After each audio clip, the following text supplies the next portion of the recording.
He stood in front of the entire department, smiled smugly, and fired me like I was some disposable intern. What he didn't know, the moment he did that, he activated a hidden clause in my contract, and 3 weeks later, I sent the company a $1.2 million invoice and got every cent. Let me tell you exactly how I turned 5 years of silence into the ultimate payback. My name is Dana Whitmore. I'm 39 years old, and I used to be the senior business development lead at a mid-sized tech firm called StratusPoint.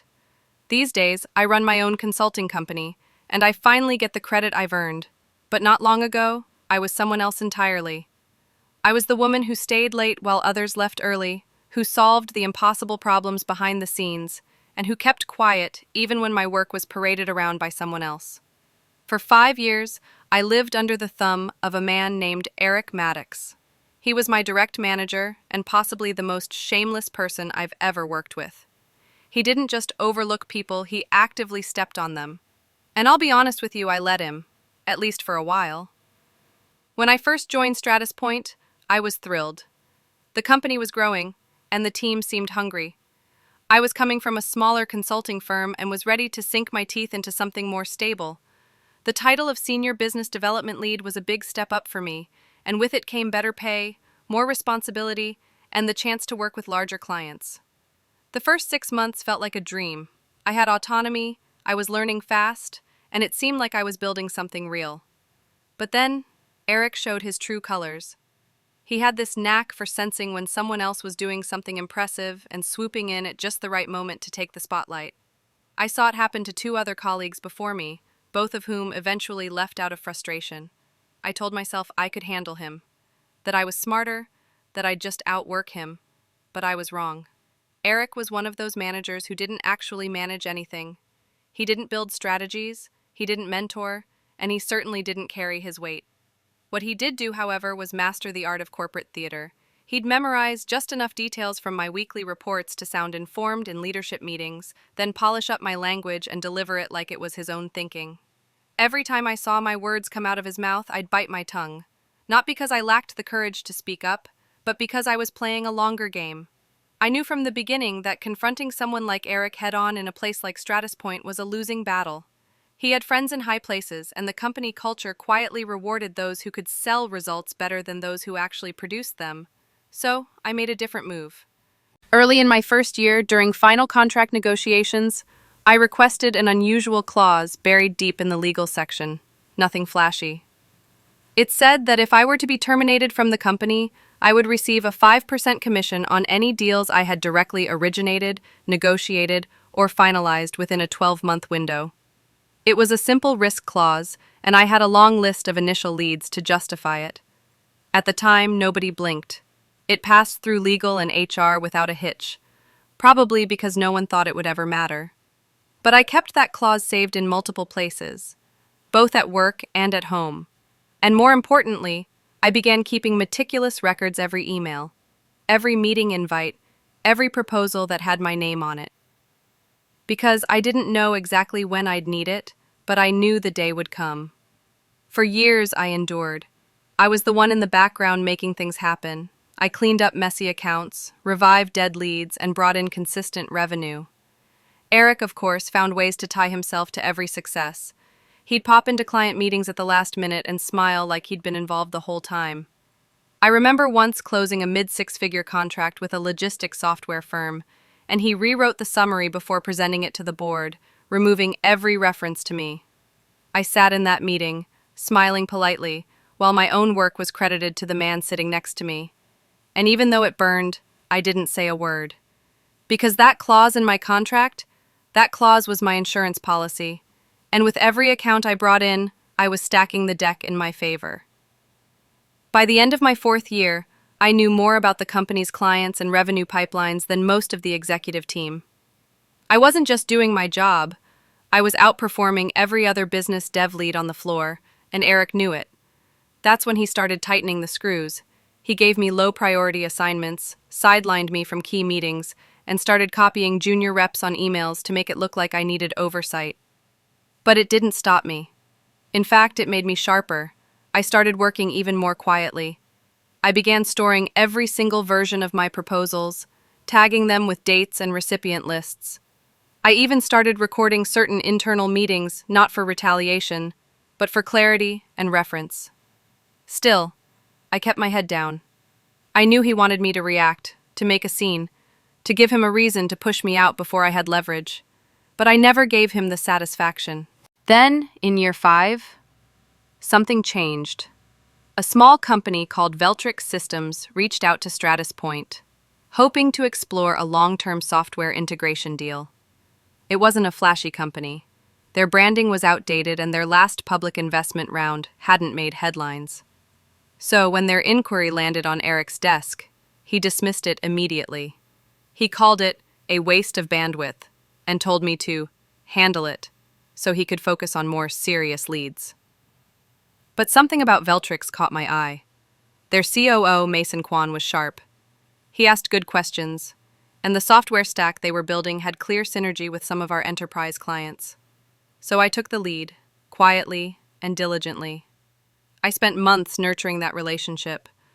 I met with Mason weekly, reviewed integration plans, and even traveled out to their site twice, all on my own time. Eric never once asked about it. To him, Veltrix was invisible, but I made sure everything was documented. Every email had a timestamp. Every shared document listed me as the author. Every contract draft had my initials in the metadata. I didn't tell anyone what I was building, not even my closest colleague. It wasn't because I didn't trust them. It was because I didn't want Eric catching wind before it was ready. And by month 6, it was more than ready. The Veltrix deal had evolved into a full-scale strategic partnership worth over $24 million over the next 3 years. It would be the largest deal in StratusPoint's history, and I had done it entirely under Eric's radar. Looking back, part of me wonders if I could have just walked into the CEO's office and claimed credit directly. Maybe I could have finally gotten the recognition I deserved. But that's not how things worked at StratusPoint. People like Eric had built walls around the truth, and I had learned long ago that walking through the front door wouldn't get me anywhere. So instead, I polished the final proposal, added my signature, and sent it through the usual pipeline just like I always did. I knew exactly what would happen next. And sure enough, it did. The moment the contract came back signed, Eric swooped in. He hadn't lifted a finger for 7 months, but the second the deal was finalized, he held an all-hands meeting. He stood in front of 50 people, smiling like he'd just solved world hunger, and announced the Veltrix partnership like it was his personal achievement. He used my pitch deck, my numbers, my words. Not once did he mention my name. I sat in the back of that room, nodding along, looking just as proud as everyone else. Inside, though, I was counting the days, because I knew something he didn't. The second he fired me, which I was sure was coming, he'd be handing me the biggest win of my career. And all I had to do was wait. It happened the following week. Another meeting, this time more private but no less humiliating. Eric, along with a stiff-faced HR rep, told me I was not a cultural fit for the future of the company. No performance review, no warning, just a vague statement about budget optimization and strategic realignment. I didn't argue. I didn't ask questions.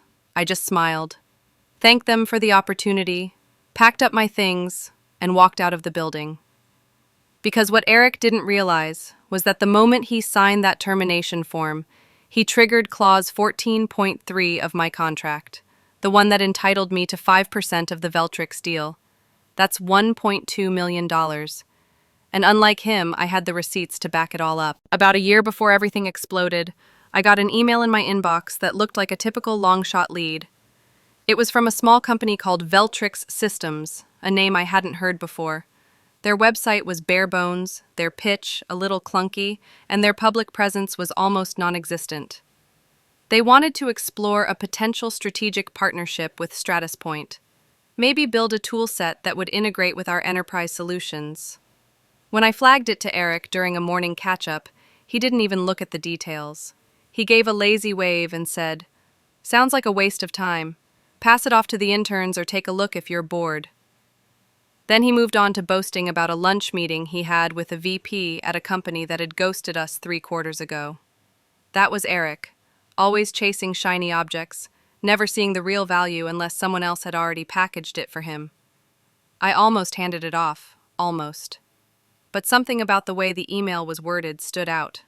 There was clarity in how they outlined their goals, and the name attached Mason Kwan seemed vaguely familiar. I did some digging and realized Mason used to head up product at a mid-tier logistics tech company that had seen solid growth under his leadership. That got my attention. I decided to take the meeting myself, just to see what Veltrix was all about. What I found was a company on the verge of something big. They didn't have the flash or polish yet, but they had a smart team, stable early revenue, and a clear plan. Mason wasn't just fishing for exposure, he had a blueprint. He wanted StratusPoint to be a core partner in their expansion, not just a vendor. So I kept listening, quietly. Over the next few months, I built a relationship with Mason from the ground up. We had weekly calls, exchanged dozens of emails, and worked side by side on draft proposals that evolved from vague concepts into highly detailed technical documents. Every file we touched had my name on it. I never let a single version go out without clear authorship, and more than that, I kept records, dated notes, backups of every email thread, and a private project log stored outside the company server. I wasn't paranoid, just prepared. I'd spent too many years watching Eric swoop in at the last second and take credit for what he never lifted a finger to build. This time, I wasn't going to give him the chance. I didn't talk about the deal at the office. I didn't update Eric beyond a generic, "It's moving along." He barely noticed. He was too busy giving junior analysts TED Talk-style lectures about how to influence up in corporate settings. Eric didn't want details unless he could showcase them in a meeting. And since Veltrix wasn't a household name, he didn't see any personal benefit in it. That worked perfectly for me. While he was busy rebranding my old slide decks and delegating grunt work, I was helping Veltrix map out a 3-year systems integration plan that would eventually generate over $24 million in recurring revenue. I knew the numbers were going to be massive. I knew the scope would blow past any other deal StratusPoint had landed in the past 5 years, but I didn't push for internal recognition. Not yet. I wanted it finished, finalized, undeniable. There were close calls. Once Mason needed to do a site visit and wanted to tour our product development wing. That meant scheduling time on campus, which required Eric's approval. I pitched it as a small onboarding session for a potential partner and buried the request under a pile of expense forms. He didn't read it, just signed off and asked me to keep it off his calendar. Another time, Mason suggested looping in our legal team early, and I had to stall, telling him I wanted to clarify a few remaining specs first. I wasn't trying to hide the deal from the company, I was just keeping it safe from Eric until I was certain he couldn't hijack it. Every interaction I had with Mason, I saved. Every signed NDA, every shared document, every version of the proposal, they all had my fingerprints. And every time I hit save, I felt a little more secure. What struck me most about working with Veltrix was how unlike Eric Mason was. He didn't care about flash or ego. He didn't overpromise. He asked smart questions, listened closely, and actually followed through. We'd stay on calls long after the agenda was done, tossing around ideas, troubleshooting gaps, and even reworking pricing structures together. It felt like real work, the kind that leaves you energized instead of drained. And with each milestone we hit, mutual commitments, pilot test successes, infrastructure mapping, I saw the deal grow into something massive. And still, Eric remained oblivious. Around this time, Eric's behavior toward me started shifting. Maybe he could sense something was happening, or maybe he just needed a new target to manage poorly.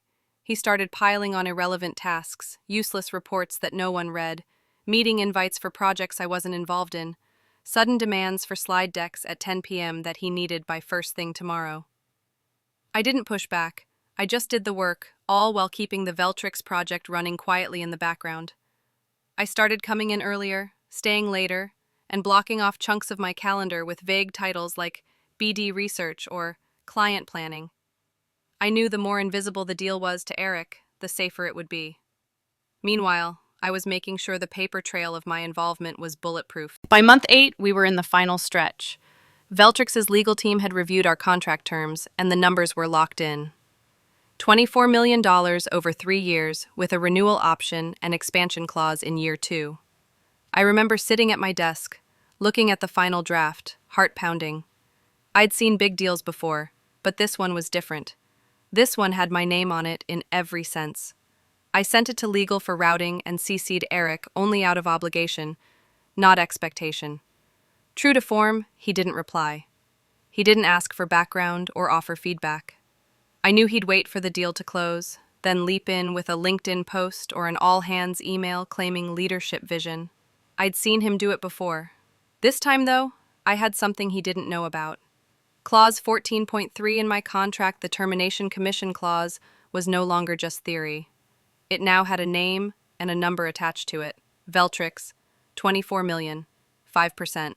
That's $1.2 million. I didn't just have a deal, I had leverage. Ironclad, time-stamped leverage. And while Eric was busy preparing a slide deck to present his achievement, I was organizing the final documents in a clean package.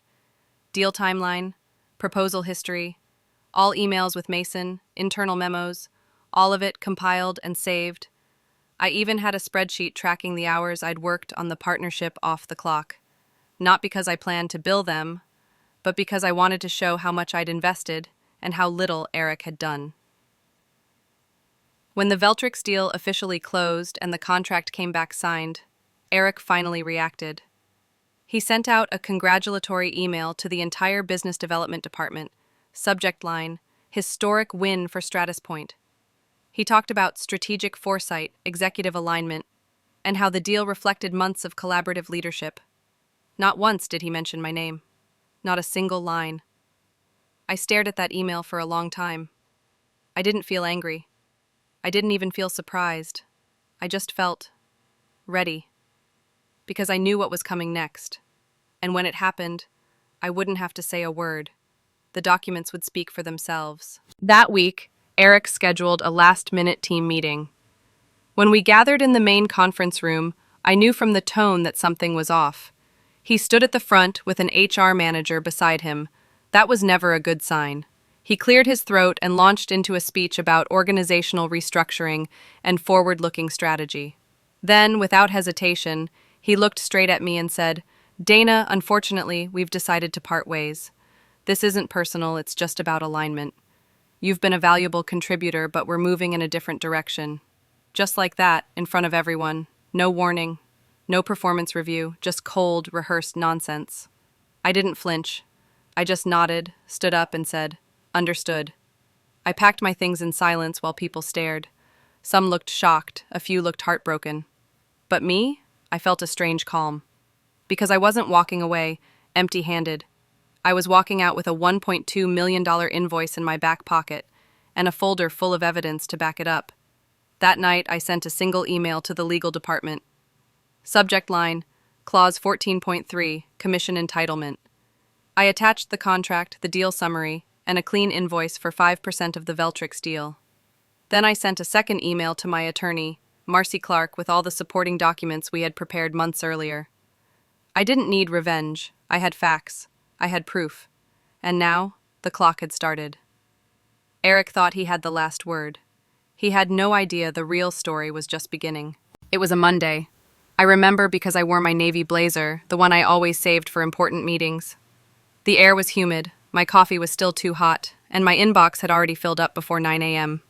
We had our quarterly company-wide meeting that morning, and Eric strutted into the auditorium like he was walking onto a TED stage.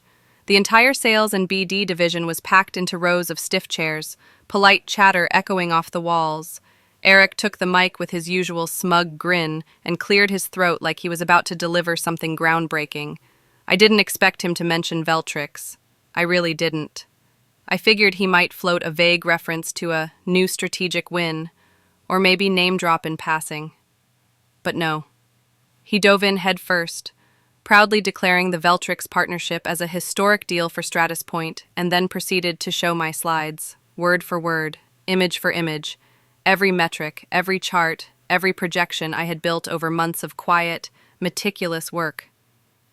My throat tightened as he clicked through the deck like it was his personal victory lap. He never once looked at me, not even a side glance.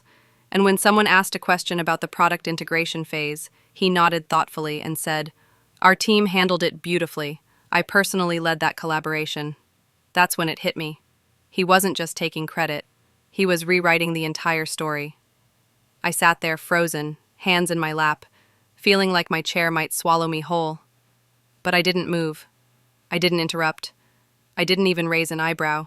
Because while he stood up there, inflating his ego with my work, I already knew I had something he didn't. Documentation, proof, leverage, and I knew it would speak louder than anything I could have said in that room. After the meeting, people came up to congratulate him. Some clapped him on the back, others joked about when he'd start writing a book. A few colleagues glanced at me awkwardly, probably wondering why I wasn't glowing with pride or joining in. But I smiled. I thanked them. I kept my voice even. Inside, I was boiling. But outside, I was calm, controlled. Because there's a specific kind of power in knowing the truth, while everyone else is living a lie. And knowing that the truth has a timestamp, a clause, and $1 million payout tied to it. I spent the rest of that week working as usual, following up on smaller accounts, updating CRM entries, triple-checking the folders I'd already archived. There were rumors flying around about new restructuring plans, but no one had details. That's how Eric operated: sudden changes, tight-lipped decisions, and a flair for the dramatic. 3 days later, he called another meeting. This time, it wasn't in the auditorium.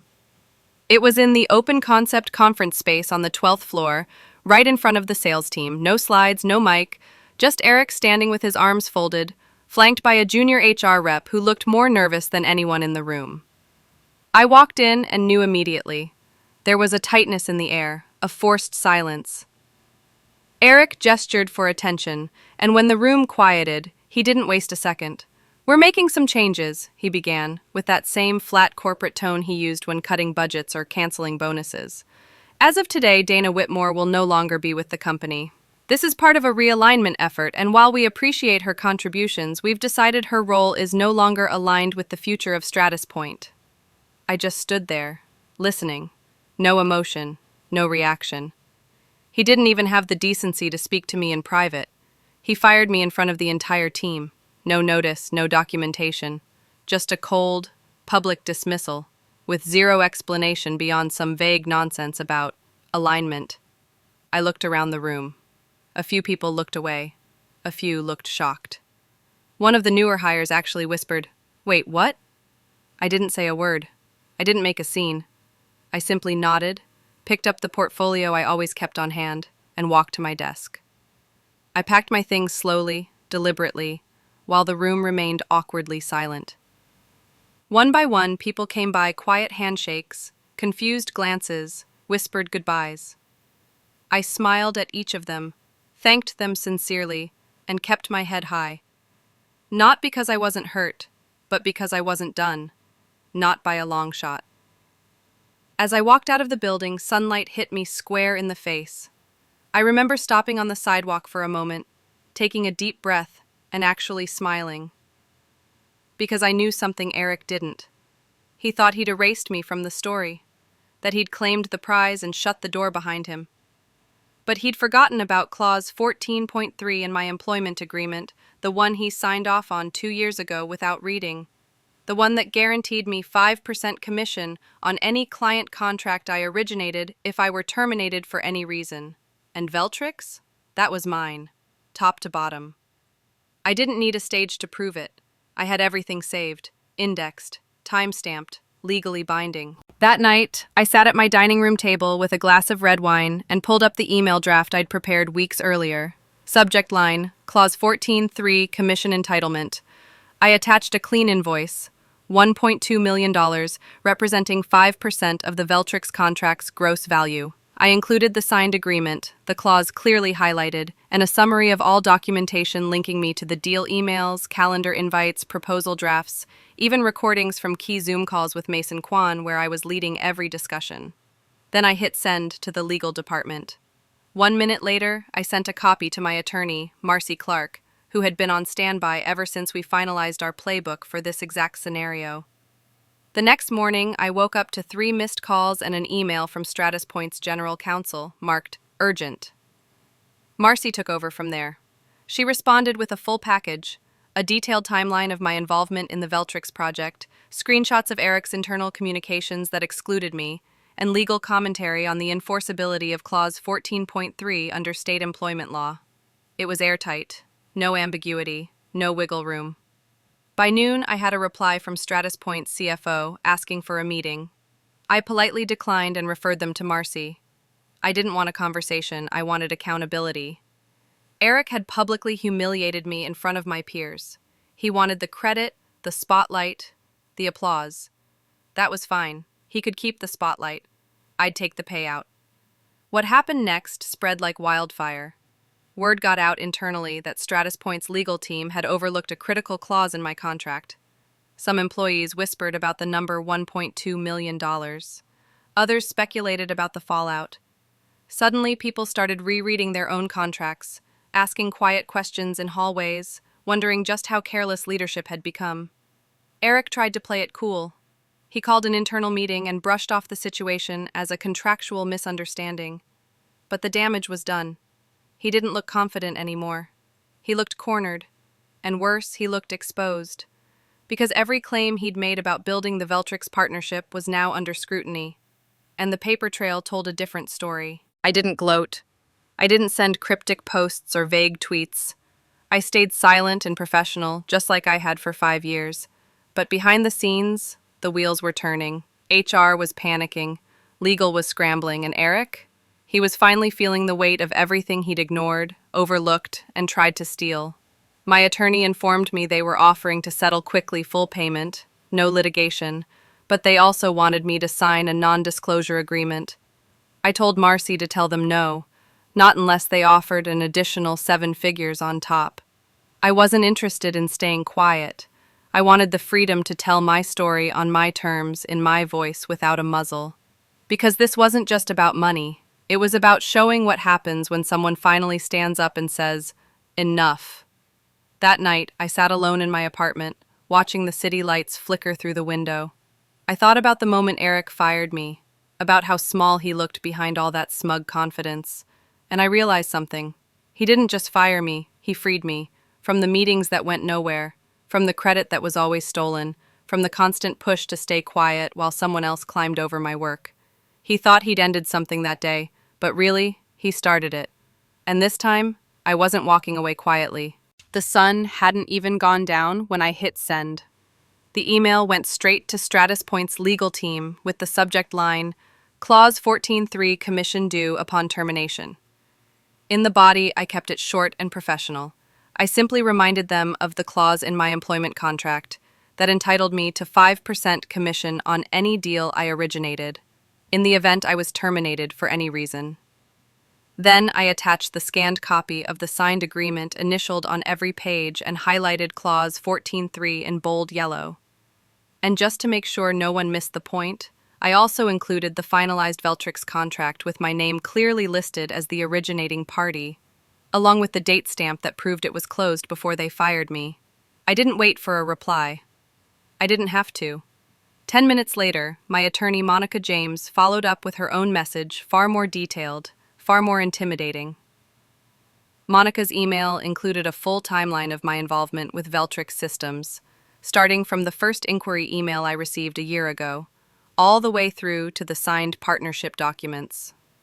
Every piece of communication, calls, meeting invites, slide decks, client feedback forms, was chronologically organized.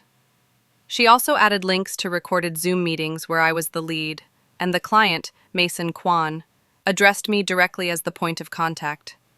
She closed her email with a $1.2 million invoice and a polite line that read, "Please remit payment within 14 business days. We are open to a direct conversation should StratusPoint prefer to resolve this matter quietly." By morning, the building was buzzing. I wasn't there, of course, but my phone lit up with quiet pings from former coworkers. One message simply said, "What did you do?" Another asked, "Is it true about the clause?" A third came from someone in the operations team. "Legal's in full panic mode. No one saw it coming." And honestly, that was the part that stunned me the most. They didn't see it coming. After all the documents I filed, all the planning I did, all the polite silence I maintained, they were still blindsided. That told me everything I needed to know about the people running that company. They were so busy congratulating themselves that they didn't bother reading the fine print or the woman behind the contract. Thanks for watching on the CDS show. Eric, of course, tried to spin it. Word reached me that he'd told the leadership team that the clause was ambiguous and that Dana exaggerated her role in the Veltrix deal. But Monica's packet was airtight. There was no exaggeration. There was no ambiguity. There was just documentation. Cold, hard, organized evidence that proved I built that partnership from the ground up. The legal team knew it. HR knew it. And soon, the board of directors knew it too. Because what started as an internal embarrassment quickly snowballed into a legal threat they couldn't contain. Someone in finance flagged the invoice, and suddenly it became a question of liability, exposure, and who exactly had approved my termination without reviewing the terms of my contract. From what I gathered, chaos broke out on the 14th floor. Emergency meetings were held, legal counsels were brought in, outside advisors were consulted. Some wanted to fight it, others wanted to settle immediately and make it disappear. But that's the thing about trying to bury a mistake when too many people already know about it. It doesn't go away quietly. Especially not when your VP of Business Development just got caught publicly firing the person who landed your biggest deal of the quarter. I didn't need to be in the building to feel the panic. It was all over LinkedIn. StratusPoint execs went radio silent. Their usual posts about culture and innovation dried up. Internal morale started to dip. People whispered in Slack channels. They weren't just talking about me. They were talking about the system that let someone like Eric thrive. Eric tried reaching out directly. He left a voicemail that sounded forced and overly casual. Something about wanting to clear the air and talk like professionals. I didn't call back. Monica told him all communications should go through her. That didn't stop him from trying again the next day, this time sending an email asking if I'd be open to an NDA in exchange for a faster resolution. The message reeked of desperation. They wanted silence more than they wanted fairness. But I wasn't interested in silence, and I didn't need speed. I needed the truth to sit uncomfortably in every meeting room he walked into. So Monica sent back a simple reply. Dana is not open to an NDA at this time. Please respond to the invoice directly. 2 days later, I got the official response. The company acknowledged the clause. They acknowledged my role in the Veltrix deal. They didn't admit wrongdoing, but they also didn't deny the facts. Instead, they offered full payment of the $1.2 million invoice in exchange for a basic release of further claims. No gag order, no restrictions, just a clean break. Monica reviewed it, and so did I. We both agreed it was acceptable, but I added one thing. I wanted the right to publicly speak about my experience, on my own terms, whenever I chose to. No filters, no restrictions. That wasn't negotiable. They agreed. Not because they wanted to, but because they had no choice. The check was deposited by the end of the week. Monica called to confirm, and I just sat there on the edge of my couch, staring out the window, watching the late afternoon light spill across the hardwood floor. I should have felt euphoric. I should have jumped for joy. But what I felt most was vindication. Quiet, grounded, deeply satisfying vindication. I wasn't crazy. I wasn't imagining the way Eric had treated me. I wasn't exaggerating when I said I built that partnership. I knew what I'd done. I knew what I was worth. And now the numbers reflected it. Meanwhile, back at StratusPoint, the fallout wasn't just financial. Eric's reputation took a hit so loud you could practically hear it ricochet through the industry. Clients asked questions. Partners pulled back. And internally, there were rumors about budget freezes and canceled bonuses. The board started reevaluating the leadership structure. HR conducted exit interviews with employees who hadn't even submitted resignations yet. It was clear they were trying to contain a fire that had already spread too far. And at the center of it all was one simple truth. They underestimated the quiet one, the one who listened more than she spoke, the one who smiled in meetings while planning her escape. Former colleagues started reaching out. Some just wanted to say how proud they were. Others confessed they were inspired to take a closer look at their own contracts. One person told me they printed out clause 14.3 and pinned it above their desk. I didn't gloat, I didn't throw it in anyone's face, I just thanked them. And then I moved on with my life.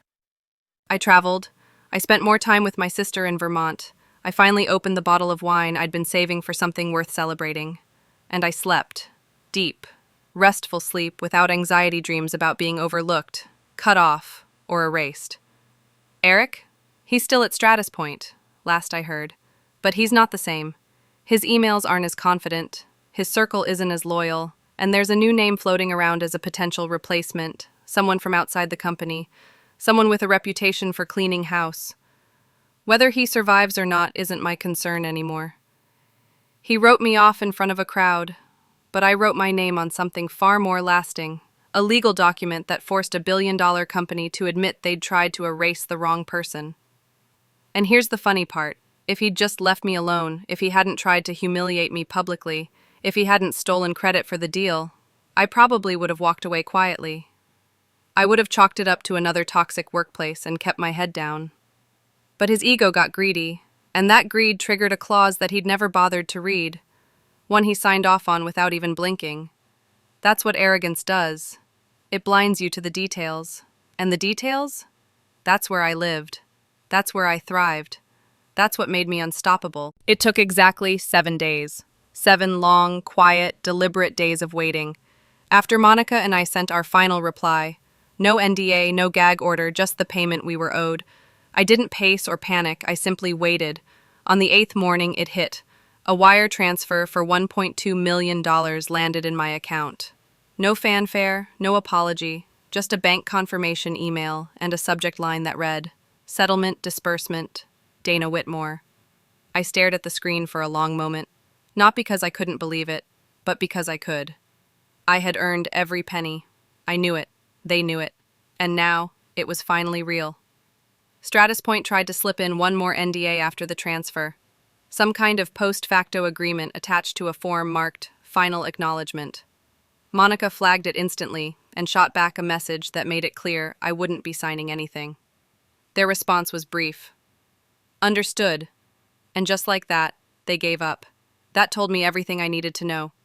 They weren't interested in fairness. They were interested in silence. But silence doesn't protect people like me. Silence only empowers men like Eric, who bet everything on the idea that no one would ever challenge them. Eric didn't bounce back. His reputation, already shaky among those who knew what happened, began to crumble. People stopped copying him on emails. Teams left him out of key meetings. There was even talk about restructuring the leadership team, though no one said it outright. What did happen quietly, under the radar, was that HR launched an internal culture review. And when they started asking around, the truth came spilling out. Not just about what Eric did to me, but about how he had undermined others, disrespected junior staff, cut people out of promotions, and created a culture of fear that no one had dared challenge until now. I didn't celebrate with fireworks. I didn't make a dramatic post on social media. I took the win in private. I flew to Vermont and spent a weekend in the mountains with my sister. I took a long hike through quiet woods, let the cool air clear out 5 years of stress, and watched a mist roll over the treetops like a moving painting. When I came back home, I made one big purchase, an office space downtown, small but bright, with exposed brick and tall windows. I registered my own firm, Whitmore Strategies, and poured the rest of the money into building something that had my name on it. This time, the name wouldn't be buried in footnotes. It would be on the door. Clients came quickly, some from my old network, others from referrals. A few even whispered that they admired what I'd done. I didn't lead with my story, I didn't need to. My work spoke for itself, but so did my backbone. There's a kind of quiet power that follows you when people know you stood up for yourself and walked away with your head high. That power changed everything. I negotiated harder. I said no more often. I set boundaries like my life depended on them, because, in a way, it did. No more blurred lines, no more silent suffering. I wasn't trying to prove myself anymore, I already had. Eric faded into the background.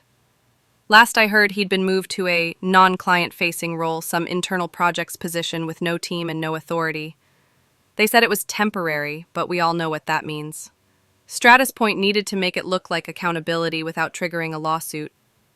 His fall wasn't as loud as mine had been, but it was permanent. The thing about public embarrassment is that it doesn't go away just because no one talks about it. It lingers. It follows you. Every meeting he walks into, someone remembers. Every handshake carries a question. Is he still that guy? And me? I work fewer hours now, but I earn more. I choose who I work with. I wake up with peace instead of dread. My calendar belongs to me. My success belongs to me. No stolen credit, no power games. Just competence, clarity, and control. Every deal I sign, I think about the clause, the one he overlooked, the one I protected, the one that paid for all of this. And I smile, not because I was lucky, but because I was ready. I didn't just win. I didn't just get paid. I walked away on my terms. And this time, no one can take that from me.